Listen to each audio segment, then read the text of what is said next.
I said you won the fight, and I said you also slayed on the mic afterwards when you said, she kept trying to call you a model and a Barbie and all this kind of stuff, and you said you got your ass beat by a by a Barbie.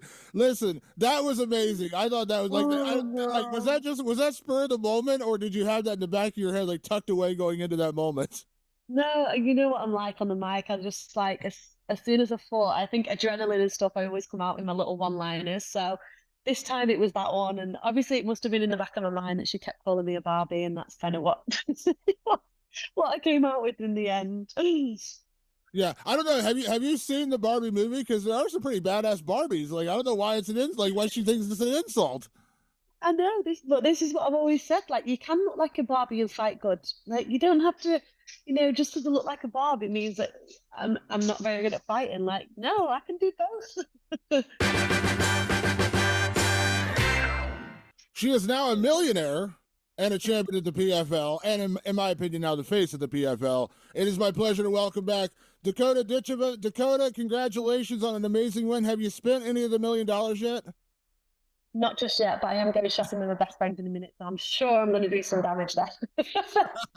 Well, congratulations again on an amazing performance, amazing victory. Listen, you go into every fight wanting to be dominant. You go into every fight wanting to put your opponent away. But I know we talked beforehand, and you said, listen, you expect, it could be a war. You knew Taila Santos was going to be your toughest opponent.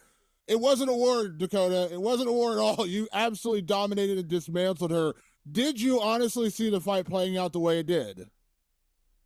Yeah, it was a possibility. I told you I was ready, always ready for 5 rounds. She's never been stopped, so there was a slight little, could this go 5 rounds? But I am not surprised it only lasted 2. And I did predict 2, actually. I did predict 2. It was like we know what a dominant striker you are, but I think everyone was waiting to see like how would you react when she tried to take you down. It was inevitable. We all knew it was going to happen at some point. She couldn't do it. She couldn't. She couldn't really get deep on it. Let's be honest. Like even when she got you against the cage, she couldn't get like you had to. Like, I'm not trying to make you sound egotistical, but even you had to be impressed with like how easily you kind of shucked off her takedowns, and it just seemed like in that first round you completely flustered her, and she just didn't know what to do.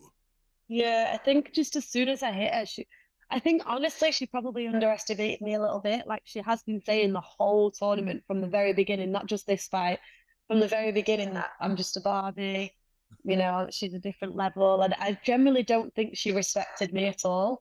Whereas me, I respected every girl that I fought in this tournament, whether they've been in the UFC or not. So I think generally she got a shock when I hit her.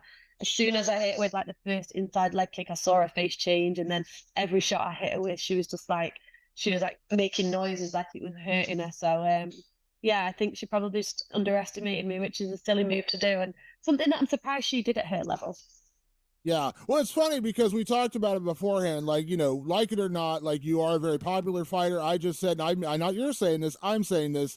I believe you are now the face of the PFL and you were on your way there anyways. I think this was like the crown, this is you getting your crown, so to speak. You had to get through Taila Santos. But we said like there's some envy, some jealousy that you're getting so much attention. Again, this is not you're not doing it by accident. But it's almost like she wanted to prove that you were all hype, and boy were you not all hype. No, I mean, and again, like I got loads of hate because obviously they put a lot of media and stuff like that around me. But I've been through this tournament with 4 stoppages. Like, who's not going to catch on to that media? I mean, if it was somebody else, if Taila Santos was getting 4 stoppages, they would have caught onto her and been posted to her everywhere. So I just feel like it's because I'm working hard and I'm providing in these fights entertainment, and I don't feel like I'm doing anything like out of the ordinary here. This is what kind of people want to see. So, yeah, I mean, I've got a lot of hate and they have been trying to stop me, but no one's done it just yet. Yeah, absolutely. Can I ask, like, you've had a lot of finishes in your career. I love a body shot finish because it's just like I love watching. Like, it's like you almost hit the off button. They just shut down. It's a different Yeah. feeling than when you head kick or kick. Because when you catch somebody with a head kick, you catch somebody with a knockout that way. They get upset. Oh, I got caught. To me, there's no getting caught with a body punch. Like you literally crumble from it. Is there some appreciation in that's how you put her away? Um, yeah, I mean, I've got 3 stoppages from that body shot. That literally that same body shot every time this tournament. So, it's definitely an underrated move that you don't see a lot, but it's something that I probably drill all the time and throw all the time. And I think it's just because like I've been I try it, you know, I work on it and I try different things, and it's not something that worked for me at the start of my career, but now it is. So it just shows like, you know, drill things that you don't necessarily think you'll use, and one day they might come out. And this year it kind of worked for me really well.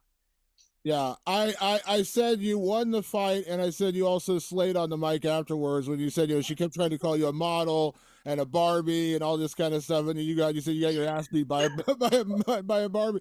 Listen, that was amazing. I thought that was like, Oh like no. was that spur of the moment, or did you have that in the back of your head, like tucked away going into that moment? No, you know what I'm like on the mic. I just like as soon as I fought, I think adrenaline and stuff, I always come out with my little one-liners. So this time it was that one, and obviously it must have been in the back of my mind that she kept calling me a Barbie, and that's kind of what what, what I came out with in the end. Yeah, I don't know. Have you seen the Barbie movie? Because there are some pretty badass Barbies. Like I don't know why it's like why she thinks it's an insult. I know this, but this is what I've always said. Like, you can look like a Barbie and fight good. Like, you don't have to, you know, just because I look like a Barbie means that I'm not very good at fighting. Like, no, I can do both. Yeah. I've never understood that. Listen, let's be honest. I mean, I know it's coming from a woman, but let's be honest, it's a sexist comment because I don't remember, Yeah, like, I remember back in the day, like, there were a lot of women who really enjoyed Georges St. Pierre. Like, he was a very good looking guy, but I don't remember anyone saying, oh, he's a model, he's not a real fighter. It's such a no. weird thing to, like, because like, if you're attractive, you can't be a good fighter if you're a woman. It's the weirdest and possibly the dumbest insult or however you want to frame it. It's so dumb. It's like the dumbest thing you can say. Personally, I agree, but I mean, she's been calling me that since she signed with PFL. So last year when I did the tournament and I won it, she commented underneath the post saying, I want Barbie's belt. So she's called me that right from the very beginning. Like, that must just be how she sees me. But it's not an insult to me because this is like the whole point of my image is like, I love looking like a girl and having blonde hair and you know, dressing up nice like a girl all the time. So for me, that's not an insult. That is what I want people to say.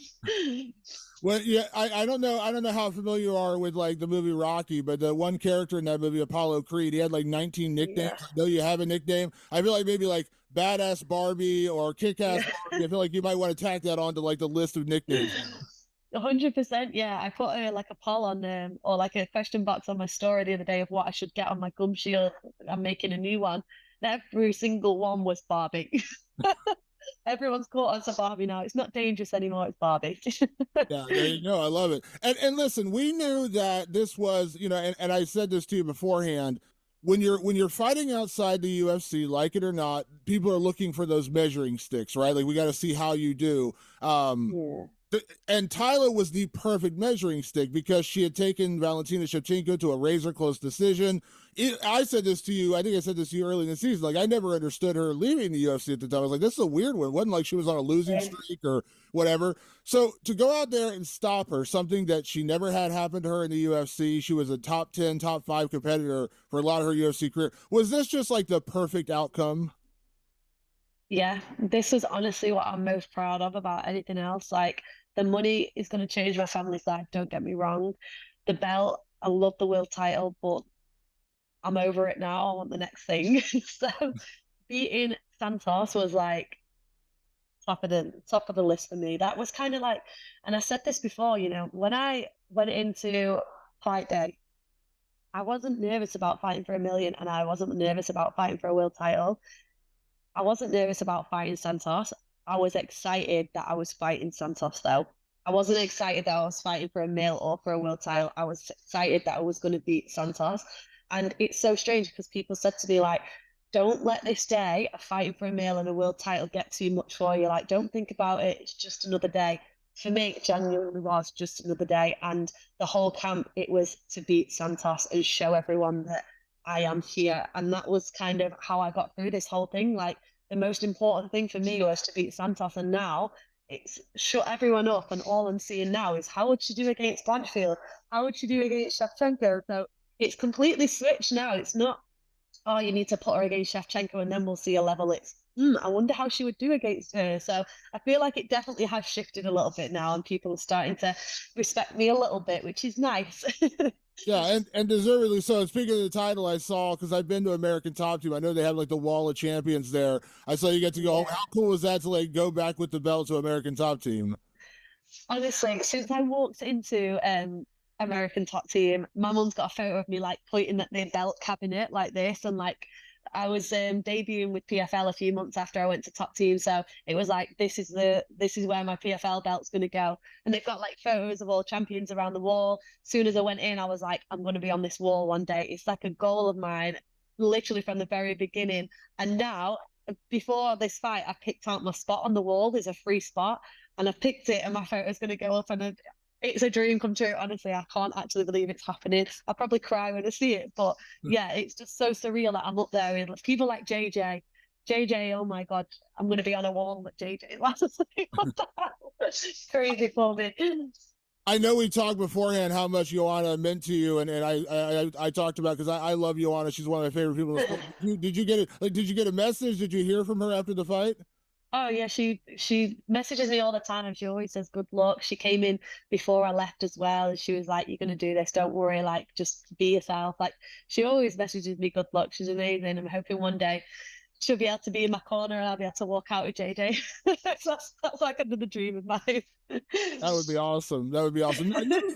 Listen, we're all guilty in this industry of like never allowing you to just enjoy the moment. We always think about what's next. But I'm going to take a cue from you, because you said, like, I've already stopped thinking about the title. I'm already thinking about what's next. I'm already thinking about the next title and the next whatever. So I know you've had a few days to kind of like enjoy it, and obviously you said, go on a little spending spree, as you should. But have you put any more thought into what the future holds? Because I know you said in other interviews that there's party that says go back in the tournament and win it again. You enjoyed the tournament, but there's also party that says I want big, exciting fights that are going to push you forward. And if I made one comment about that, like when Kayla Harrison, who obviously you know very well from American Top Team, when she was in PFL, she was the face of the organization. The problem I think she ran into is that she just had to kind of keep going through the same cycle of girls. And like by the time she fought Pacheco, it was a third. She only beat her twice. Like, and I'm not taking anything away from Larissa's win, but like when you've already beaten somebody in like 50, 45 decisions 2 times, it does kind of take a little of the excitement out of doing it a third time. So have you thought more about that? Have you talked to PFL? Like, where's your head at now versus maybe like 4 or 5 days ago? Yeah, for sure. I think that Kayla fighting Pacheco 3 times, like, was it necessary? Like, I don't know. But then again, everything for a reason, and look what she's doing in the UFC now. So that's what I'm going to say about that. But for me, it's never been like I'm not really like, oh, I want to win it for a second time. Like I've won it now. Give me another challenge that's going to motivate me. But then again, if you put me in it, I'm going to take it serious. You know what I'm like? Every fight, I'll be on it again. So I don't know. I think it's difficult for me because I want to be fighting better and better every time. So I want better competition all the time. And that's kind of what I've done the last 2 years, which people don't understand is like, I've gone through the Europe season, gone up and up and up. I've won that. Then I stepped up and went to the global season, gone up and up and up, just beat Santos. So now I've got to keep that movement going. I'm 26. I don't want to like sit where I am or I don't want to go down, So for me, it's important that me and PFL come up with something that's going to challenge me and make sure that I keep progressing. That's the main thing for me. Yeah, and I think the problem that Kayla ran into also is like outside of Pacheco and eventually maybe that fight with Cyborg, let's be honest, 145 is just not that deep. It's just not. I think it's a different case of 125. So is there a party that's like, do you feel like you need to put this back on PFL to say, hey, you need to go find this competition? Because I know you've already been bombarded with the questions. When are you going to the UFC? Like, when are you going to go fight in the UFC? You have to put the pressure on the PFL now to say, hey, like, I want to be here. I know you're under contract right now, to say, go out and get, when somebody becomes a free agent, somebody's coming to the end of their contract, like, seek out these fighters to bring in, because that's the only way you're going to get better, right? Like, you don't want to just keep fighting the same people. And unlike 145, there is a good talent pool at 125. Yeah, I think they definitely still have a few. Obviously, the merge with Bellator is perfect. They definitely still have a very talented group of flyweights for sure. So there's definitely going to be still a few options that we can, push our heads together and come up with. But they are going to have to find, I think, again, being in a tournament, do people want to see me fighting like the same girls in the tournament again? Do they like the tournament format? I'm not sure. Would I be better if you were to put me on like a pay-per-view card and have me on a big fight and promote it like that? They promote me a lot during these tournaments, so could that work on a pay-per-view? I'm not sure. Maybe it could, if you get me a big fight. If you put it in Manchester, get a few big names on it. Things like that. There is so many options. PFL are quite good like that. You've seen they're going to Dubai in January, they've been to Riyadh now, they're all around America. They've got PFL Europe, which I think was just a brilliant thing. One thing that I will say about that is like people are commenting all the time, like UFC missed out on PFL, and what PFL did right was they went to Europe and picked up that young talent, and that's how they've ended up with me.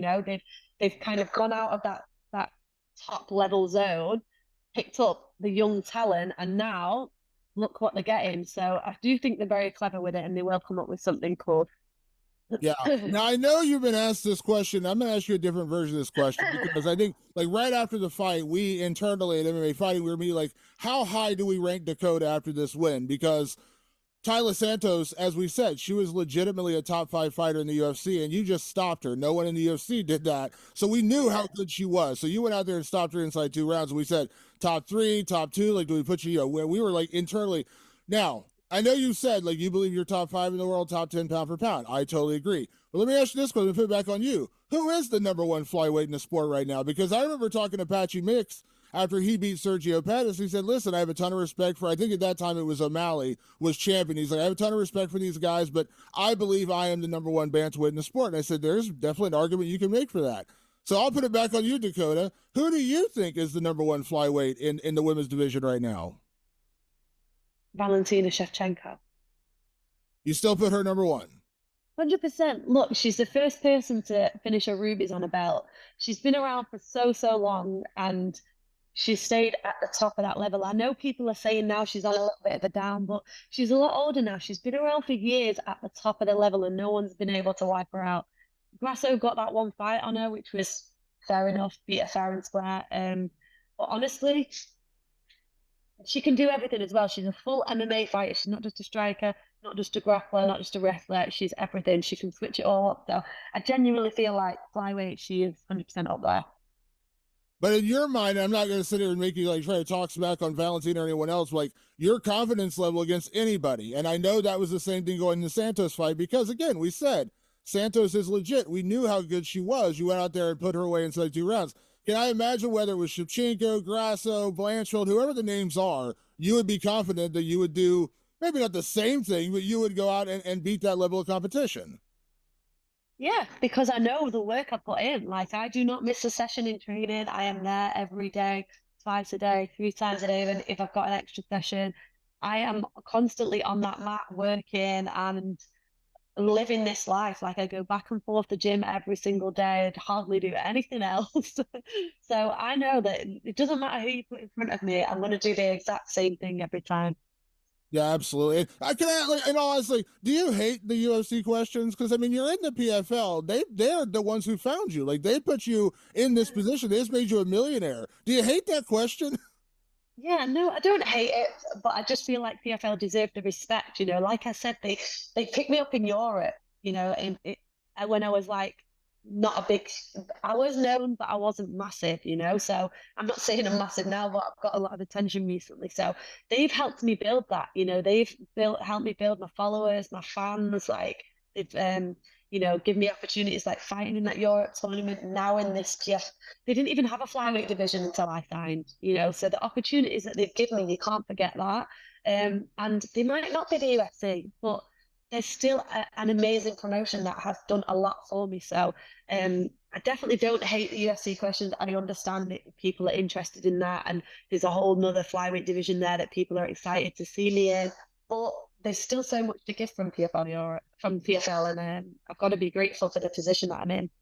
Yeah. So let me ask you this, Dakota, because this entire season, the narrative was, is Dakota the real deal? That was kind of the narrative. Like we all thought you were good, but we're like, is she the real deal? You had to go through that tournament, and then Taila Santos was like the final boss, so to speak. You had to get through her. Now you've graduated. You are the champion. And I think, as you said, the narrative switched already, where it's like, ooh, how would she do against X, this fighter or that fighter? It's a different narrative now. But that also puts the pressure on you going into next year, whether it's you fight Liz Carmouche, you going back in the tournament, whatever it is, and now you're the millionaire, you're the champion, and you are deservedly the star. Like, no one's saying like you're getting the attention undeservedly, because you've earned this spot. So that puts you in a different position. You are now the defending champion. Do you embrace that pressure, and do you feel like you can absolutely, go out there and continue to do the same things you're doing, even now that the story has switched? No one's like, is she hype? We know you're not hype. Is she this good? Well, we know you're that good. Now you got to keep doing it. I think that, to me, is like the hardest thing to do in the sport, because like when you look at the long reigning champions we have in the sport, that's so hard to do. But I feel like I've been doing that this year, I feel like I got a stoppage, I wanted another one. I got 2 stoppages, I wanted the third, and then when I got the third, it was like, can I do this to Santos? Like, can I get the fourth? So I had that pressure all the time. Like, that is what makes me perform. And like I said, like, people moan about me getting all the attention and things like that, but I'm probably the only fighter out that competition that probably went in there and was like, I want this stoppage. Everyone else just wanted to win. I wanted to like get in there and like get someone out in round 1. So I feel like that's the difference for me, is that I'm ready to like go in and kill someone. And I think that's probably why I've had so much practice doing that this year, and it won't be a shock to me next year to keep that pressure. Yeah. Are you looking forward to a little break though? Because this is a pretty intense season to do 4 fights inside about 7 months. Are you looking forward to, like, I know we said beforehand, like, finally going home for the holidays, spending? So are you actually looking forward to taking a little bit of a break now? Yeah, do you know, I actually am. I'm excited to have a little bit of a break. It's been a long year. I absolutely loved it, and I'd do it again in a heartbeat. I'm very lucky that I get to fight so regularly like that. But definitely looking forward to having a break and going home. My mum FaceTimed me, and she said, "Oh, speaking to your nana the other day, she said, we've lost Dakota now. That's it." she's, she's in America, so it's nice to go home and just spend some time with my nana and let her feel like I'm home for a little bit now, rather than jetting off every week. So last question, you said, of course, you mentioned today you're going to do a little shopping. I think when you win $1 million, you got to treat yourself a little bit. So is there one thing that you're like excited to, like, I'm going to treat myself? Have you thought about that? Like, maybe one thing you really want to buy? Yeah, I'm gonna get a Chanel bag. That's it. That's it. That's as wild as it gets. This million is going on like investing it for my family and making sure that we've got set up a business and whatever else. And then as long as I get that Chanel bag, I'm happy. There you go. Well, Dakota, you deserve it. Buy that Chanel bag. Enjoy the victory. Congratulations again. Like I said, I don't want credit because I don't deserve credit, but kick-ass Barbie, badass Barbie, adding on that name, I think that would be a cool nickname. Congratulations again on the win. Amazing performance, and I look forward to talking to you next year. But have a great holiday and enjoy the victory. Thank you so much. Thank you.